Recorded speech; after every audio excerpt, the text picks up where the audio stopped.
Isinisi ni House Assistant Majority Leader Zia Alonto Adyong sa naglipa ng fake news at disinformation sa social media platforms ang pagbaba ng rating ni Pangulong Bongbong Marcos. Batay kasi sa survey ng Pulse Asia noong March 23 hanggang 29, bumagsak sa 25% ang approval ratings ni Pangulong Marcos mula sa dating 42%. Tumaas naman ang disapproval ratings sa 53% mula sa dating 32%. Sa panayam kay Adyong, sinabi nitong maaring napapaniwala ang publiko sa mga pag-atake kay Pangulong Marcos at sa kanyang administrasyon dahil sa dami ng ipinakakalat na fake news at dinoktor na video.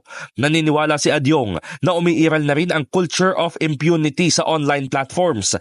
Bunsod nito, iginiit ng kongresista na napapanahon ng magkaroon ng regulasyon sa paggamit ng social media. Una sa lahat, nagliparan na nga yung mga social media accounts, mga social media applications na walang nagpupulis sa kanila, that anybody can say anything under the sun without any sense of accountability. No? So nakikita natin yung culture of impunity also dominates the online space, which to me, if not regulated, would be detrimental, at the very least, yung sinasabi mong the effect of those mga vloggers or active in social media na nagpo-condition ng perception ng tao, which to me, unfortunately, happens to be karamihan doon ay fabricated at gawa-gawa lang.